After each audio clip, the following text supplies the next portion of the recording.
Have you ever felt that nagging sensation, that dull ache of emptiness, even when, by all accounts, you should be feeling pretty great? Like Right. you've achieved the goals, ticked the boxes society says matter, but deep down, something just feels well off. Yeah, definitely. Or maybe you feel stuck, like you're not sure how to get back on track. Exactly, stuck. It's a surprisingly common thing, actually, hitting those targets, getting what you thought you wanted. And then Yeah. fizzle, no fireworks. Right. Just damn squibs, like you said before. Uh-huh. It's often a big realization moment that outward success doesn't automatically mean, inner peace or fulfillment. That exact feeling, that damp squib moment, is what we're going to unpack today on the deep dive. Okay. We're exploring a really powerful philosophy from best-selling author and health coach Jorge Cruise. Jorge Cruise, right. Our mission today is to dive into his amazing book, The Three Choices, Simple Practices to Transform Pain into Power. Sounds intriguing.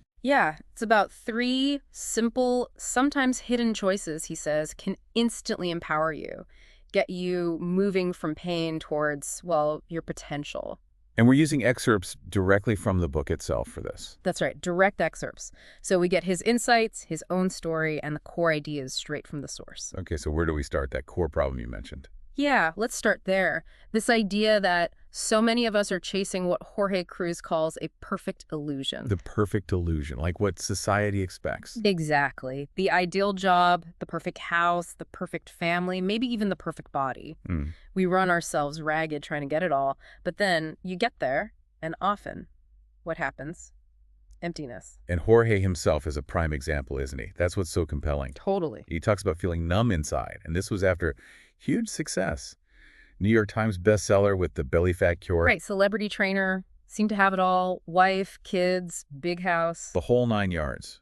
But underneath that big Latin smile, as he puts it, he felt like a robot just going through the motions. And his point is that constant striving for the external ideal stops us from living authentically, from really connecting with ourselves. So let me ask you, listening, have you ever felt that? Worked so hard for something, finally got it. Only for it to feel a bit. Yeah. Or just that nagging feeling that something's missing, even if your life looks perfect on Instagram. It really makes you question, well, what's it all for then? If the achievements aren't the answer. Exactly. And Jorge realized it wasn't about the perfect body or the dream job title. It was about the feeling, how he felt inside. That was the real goal. The feelings are the ultimate currency. I like that. But how does focusing on feelings actually change things? Well, it shifts your focus, doesn't it? He uses this tool, an emotion wheel, to help get specific. An emotion wheel. Tell me more. Yeah, so imagine a circle. In the middle, basic feelings like happy. As you move out, you get more nuanced, descriptive emotions. Okay. The exercise he suggests is pretty simple but revealing. First, pinpoint maybe 3 emotions you felt most in the last 6 months. Okay, the dominant feelings recently. Right. Then, identify the 3 emotions you truly desire to feel most of the time. Ah, so contrasting the reality with the desire. Exactly. It pushes you beyond just saying, I want to be happy, to figuring out what kind of happy, fulfilled, peaceful, free, loved. That's powerful. So maybe take a second, listener, and think, what do you really want to feel? What are those deeper emotions? And this ties into his next point. Life is sculpted by the choices that we make. It doesn't just happen to us. Right. He realized his own choices were often driven by, what was it, fear? Fear and a need for approval, yeah. Which led to feelings he didn't want, like remorse, embarrassment. So the choices create the feelings. That's his argument. And he stresses that simple, consistent choices can create massive transformation. And importantly, no wrong choices. No wrong choices. How Plus, we learn from everything. Every experience teaches us something, moves us forward somehow. He even quotes Oprah. Oh, yeah. What does she say? Life should be simple. It's about finding those simple core choices. Okay, but I can hear people thinking, uh-oh, this sounds a bit like a self-help infomercial. Does he address that? He does, directly. Yeah. He knows it sounds almost too simple. He says flat out, the truth is there is no quick fix. Okay, good. Because, yeah, we're wary of those. Totally. He calls them behavioral choices that begin to work the instant you practice them. They create a domino effect for long-term results. A domino effect.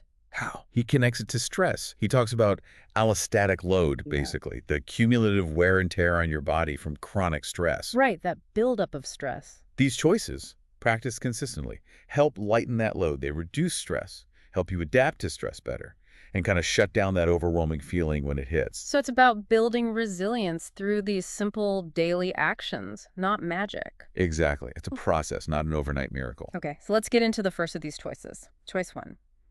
Be imperfectly you. That feels big, radical almost. In a world pushing for perfection, what's the core idea here? The core idea is that this choice is the absolute foundation. Everything else builds on this. The foundation, why? Because when you commit to being your real, imperfect self, not who the society or your family or anyone else expects you to be, you instantly feel more empowered. Empowerment through authenticity. Right. He quotes Buddha, "You yourself, as much as anybody in the entire universe, deserve your love and affection." Making this choice consistently starts steering your whole life towards what truly resonates, towards those feelings you actually want. And Jorge's own story really brings this home, doesn't it? He talks about George, his birth name. Yeah, it's incredibly personal. He shares wanting a strawberry shortcake doll as a kid, Wow, okay. and his Colombian grandmother constantly drilling into him, "Tu no eres maricón. You're not a faggot." Oof. That's heavy conditioning. For 39 years, he says, it led him to deny a fundamental part of himself. So George tried to build that perfect life instead. Exactly. The six-pack, the muscles, the wife, the house, everything that looked right on the outside. But inside, still empty. So what was the turning point? His aha moment, as he calls it, came when he stumbled onto a gay website. He panicked at first. Understandable, given the background. Yeah. He even saw a therapist who misdiagnosed him, linking it to an absent father thing. Oh, dear. But the real shift came from a conversation with an openly gay employee. What did the employee say? He explained that being gay wasn't a choice or a phase, it was innate, like your eye color. You just are. And that clicked for George. That makes so much sense. And that led to the name change. Yeah, he legally changed his name to Jorge, partly to honor his Latin heritage and his mother, and he finally accepted himself fully as a gay Latin man. It's such a powerful story. And it highlights something universal, right? Yeah. We all deny parts of ourselves sometimes. Maybe it's career dreams, maybe it's opinions, maybe it's just how we look because of external pressure. True. We try to fit in. And research actually backs this up. High authenticity, linked to more energy, self-worth, well-being. Low authenticity, linked to defensiveness, anxiety, depression. It really matters. So how do we do it? How do we actually reconnect with that authentic self if we've lost touch? He offers practical tools. Journaling is a big one. Journaling, okay. Like Anthony Robbins suggests. Yeah, and studies show it helps lower anxiety, stress, even boosts your immune system. What else? There's the me inventory, listing your strengths, weaknesses, values, just getting clear on who you are. Like a personal stock take? Kind of. And consult your tribe, asking trusted, positive people for their perspective on your strengths. You might be surprised what they see. Oh, that's interesting. Getting outside feedback. Yeah, like his client Alex, who discovered people saw him as really funny and kind, things he hadn't really owned. Nice. And then play dates with yourself. Scheduling regular time just for fun, things that light you up, like his chili cook-off tradition. Reconnecting with joy. And he mentions personality tests, too. Right, things like Myers-Briggs, Yeah. Enneagram, the big 5 tools to understand your wiring better, self-awareness tools. Okay, but what about the messy parts? The flaws? How do we embrace those? That feels harder. It is harder. He quotes Louise Hay. "Remember, you have been criticizing yourself for years, and it hasn't worked. Try proving of yourself and see what happens." Good point. Criticism rarely helps us grow. He shares his own story of being embarrassed about his Colombian background. Really? Yeah, until his mother passed away, and he realized he needed to embrace it fully. Nothing to be ashamed of. So acceptance is key. Huge. He suggests a new golden rule. Treat yourself how you would treat others. We're often kinder to others, right? Sadly. And Carl Jung's idea, what you resist not only persists, but will grow in size. Fighting flaws gives them power. Accepting them allows healing. Okay, so how? Any exercises for accepting flaws? He suggests pairing affirmations with your breath. Take something you see as negative, like being too sensitive, and reframe it positively, like I am deeply empathetic, and breathe into that affirmation, rewriting the internal script. I like that reframing. And he talks about connecting the dots, like Steve Jobs. Exactly. Looking back, you can see how past struggles, even painful ones, shaped you. You can't change the past. But you can change the meaning. Precisely. You change the meaning you give those experiences. Hurdles become a map. He has an exercise called changing history. Tell me about that. You imagine you're 100 years old giving his speech about how your past pain actually led to your greatest growth and strength. It reframes your narrative. Oh, it's a powerful visualization. Okay, so we understand ourselves, accept the flaws, reframe the past. Now what? How do we live this best you? It comes down to the stories we tell ourselves and actively affirming that best self.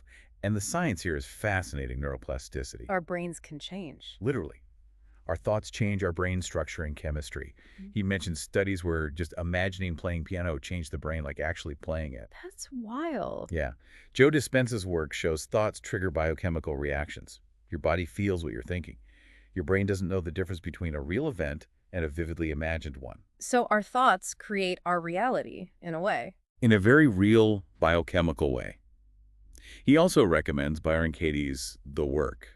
4 questions to challenge stressful thoughts.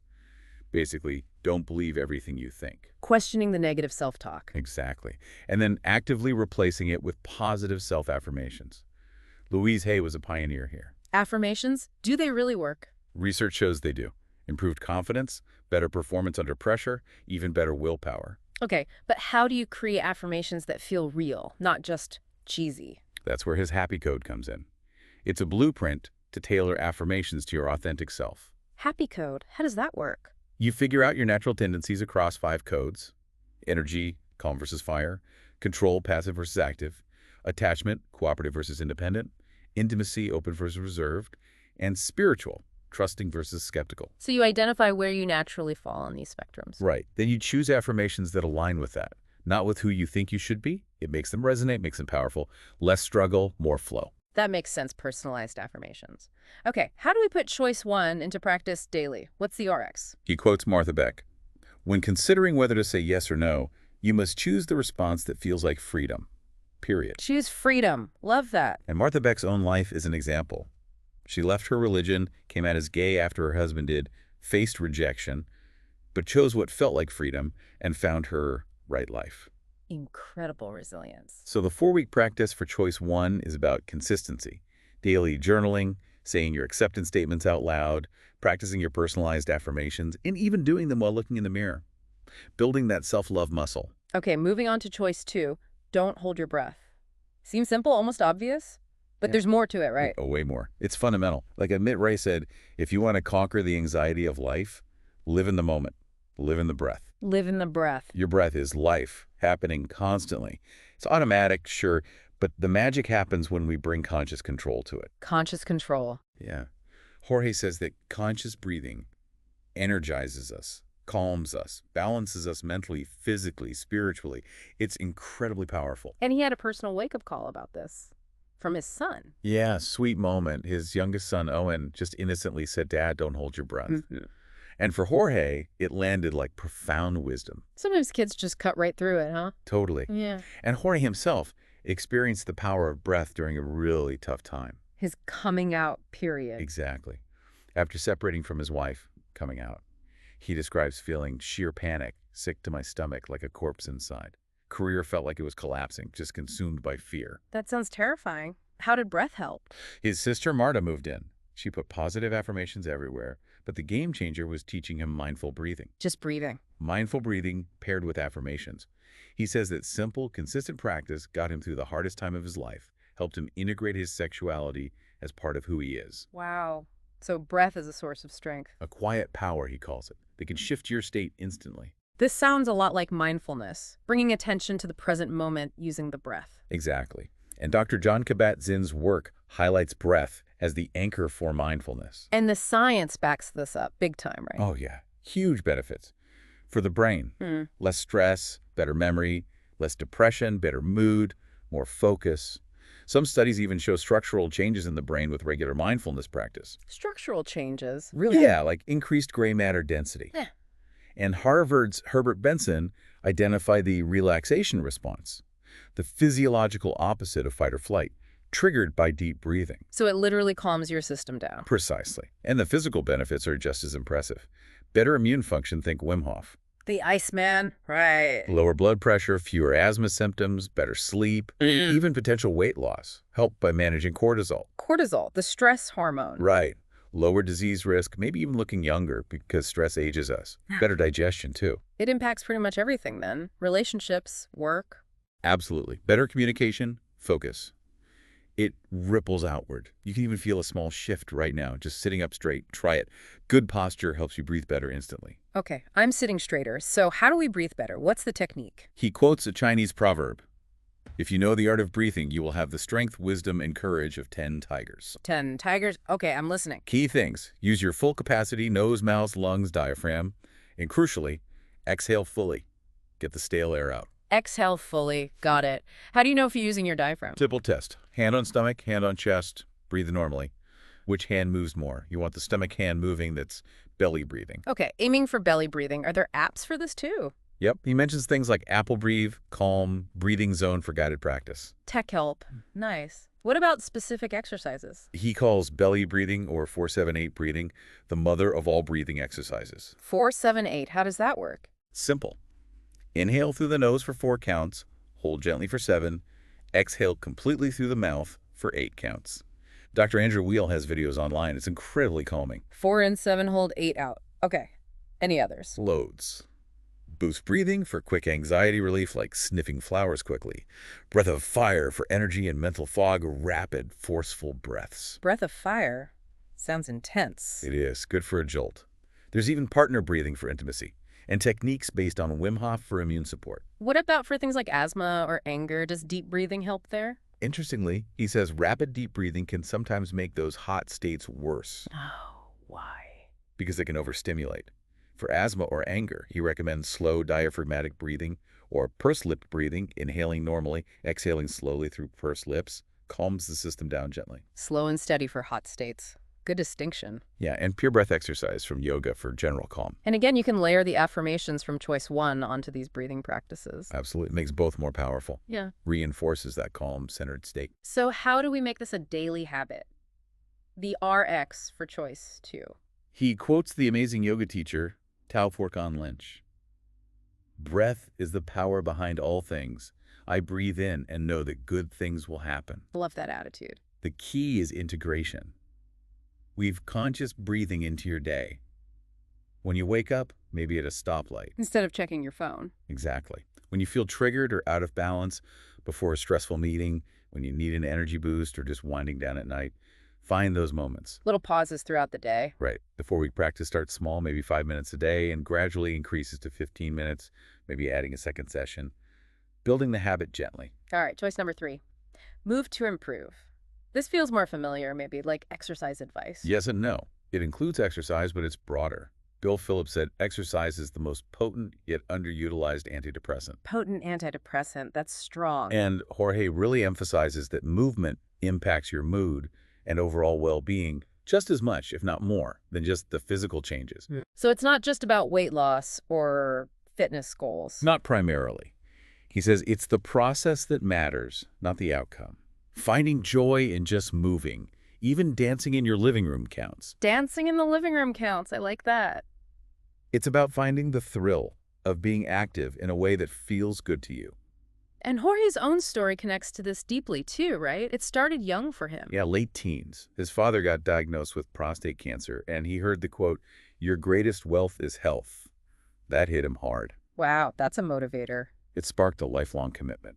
He found the magic of movement in gyms, then developed quick at-home stuff, which led to his first book, 8 Minutes in the Morning. Ah, so that book came out of his personal experience. Totally. Movement became his magical medicine, he says, for stress, for negative thoughts. He wants to reassure you, the listener, this isn't some hardcore exercise manual. It's about joy and well-being through movement. Exactly. Finding your fun. And again, the science is solid here. Brain and body benefits. Oh, absolutely solid. For the brain, better mood endorphins, serotonin. Research even shows exercise can be as effective as Zoloft for some people with depression. As effective as an antidepressant. Wow. Yeah, it relieves stress, boosts memory, literally increases the size of the hippocampus. The memory center. Right, and gives you that natural high, activating the body's own cannabinoid system, like runner's high. Okay, brain benefits are clear. What about the body? All the things we often associate with exercise. Weight management, better heart health, stronger lungs, lower blood pressure, reduce cancer risk, less arthritis pain, better bone density, shedding belly fat, boosting immunity, basically living longer and healthier. It's a pretty compelling list, but it's not just about formal exercise, is it? He talks about NEAT. Yes, NEAT, non-exercise activity thermogenesis. Catchy name. What is it? It's basically all the energy you burn just living your life outside of planned workouts, typing, fidgeting, walking to the printer, gardening. So just generally being less sedentary. Exactly. Dr. James Levine's research shows the frequency and duration of this everyday movement matter more than intensity for overall health. More than intensity. That's interesting. Yeah, and the stats on sitting are scary. Sitting for long periods dramatically increases risk of early death. Yikes. Okay, so how do we boost NEAT? Simple things. Take the stairs, park further away, walk short errands, stand up every hour, pace while on the phone, ditch the drive-through. Just find ways to move more throughout the day. Little changes add up. He also mentions magnesium. Briefly, yeah. Natural Calm magnesium supplement. He calls it an anti-stress remedy, helps balance calcium, reduce stress, something he's used himself for years. Okay, but the big question with movement is often motivation. How do we stick with it? Great question. He quotes Michael Phelps talking about swimming feeling like home. That's the goal making movement feel natural, comfortable. So how do we get there? It boils down to why you're moving. He talks about intrinsic versus extrinsic motivation. Intrinsic is internal, extrinsic is external. Right. Extrinsic is your doctor telling you to, or wanting to fit into jeans. Intrinsic is connecting it to something deeper, personally meaningful. That's the one that lasts. Like his client Maria finding meaning in hiking because of her dad. Exactly. She hated the gym, but hiking resonated deeply. It wasn't about burning calories. It was about connection and memory. That makes sense. Find your personal why. He did this on the Steve Harvey show, too. Yeah, with the Fabulous Five. Their initial reasons for weight loss were kind of superficial, but when they dug into the deeper why, wanting confidence for acting, wanting to have a baby, their commitment skyrocketed. So you need that deep personal driver. Absolutely. He has an exercise. Find your personal motivation to move, connecting movement to your top life goals. Then you need to make it a habit. Ah, habit formation. Charles Duhigg's work. The habit loop. Spot on. Cue, routine, reward. That's the key to making movement automatic, shifting it from the thinking brain to the instinctual brain. Okay, break down the loop for movement. The cue is the trigger, like laying out your workout clothes the night before. Visual reminder. Makes it harder to ignore. Right. The routine is the movement itself, the walk, the class, whatever. Once the cue works, the routine becomes more automatic. And the reward. That's the crucial part for making it stick, right? Totally. It tells your brain, hey, this was good, let's do it again. It could be the natural endorphin rush, tracking your progress on an app, listening to a favorite podcast only when you move, or even just the satisfaction of checking it off your list. So you need to find a reward that works for you. Yes. Initially, external rewards help solidify the loop. Eventually, the internal rewards feeling good, more energy often take over. He has a find your reward exercise too. Okay, motivation sorted, habit loop understood. Now, what kind of routine? He offers options across 3 levels: easy, moderate, and challenging, always including warm-up and cool-down. Makes sense. What's easy? Things like walking. He gives a 4-week plan to build up. Or low-impact aerobics, Zumba, water fitness, gentle ways to start. Hiking adds uneven terrain, works the core more. He gives an 8-week plan. Jogging with a 10-week plan. And effective bodyweight exercises you can do anywhere, targeting core, glutes, shoulders, thighs. Bodyweight stuff is convenient and challenging. That's higher intensity: sprinting, surfing, racquetball, kickboxing, HII, high-intensity interval training. HII is popular. Does he give examples? Yeah, he details a high-low yoga HII workout, mixing high-intensity bursts with lower-intensity yoga poses, specific moves, timings, quite detailed. Good options. But can you do too much? Definitely. He stresses rest days, at least 2 per week, and lists warning signs of exercise addiction obsession, ignoring pain, missing important life events for workouts. Balance is key. Right. Listen to your body. So the final RX for choice 3. The core message: move your body, move your mind. Commit to moving 3-4 times a week. Choose your cue and reward. Increase your NEAT daily. Make it concrete. Yeah, he even suggests creating a hardwiring movement contract for yourself. Write it down. The 4-week practice guides you from starting walks and tracking steps, boosting NEAT, to implementing your chosen activity schedule consistently. So it's a gradual buildup. Exactly. Building the habit sustainably. He frames movement as preventative medicine, boosting mood chemicals, improving physical health across the board. #tag outro. Wow. Okay, so that brings us through Jorge Cruise's The Three Choices. What really strikes me is, well, just how much power we actually have inside us. Mm, His own journey is proof, isn't it? From feeling numb to finding his way through these choices. absolutely. And these three choices, be imperfectly used, don't hold your breath, move to improve their colors. They're really, at their core, simple acts of self-love, aren't they? Simple acts of self-love. I like that. Each one helps you stand in your power. It reinforces that feeling that you are deserving of joy, peace, fulfillment. They build on each other. Definitely. I A have. positive upward spiral. And he ends with a really hopeful story about his own life after a divorce, right? About not settling. Yeah, his dating life. Feeling intimidated initially, but being determined not to settle for less than he deserved and wanted. He took a break from dating. He did. Yeah. A dating breather. Just to focus on self-love, finding joy, and then kind of magically, serendipitously, He met his husband. yeah, while filming for Extra.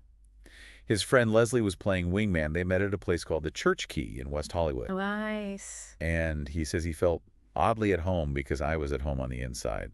He was upfront about his kids, wanting something serious. He was being authentically himself. Choice one in action. Totally. And his point is beautiful. Life often gives you exactly what you want, or even better, once you stop settling and truly know you deserve it. Once you know you deserve it, that feels like the key takeaway. I think so. So, for everyone listening, as we wrap up this deep dive, a question to ponder. What does standing in your sun look like for you?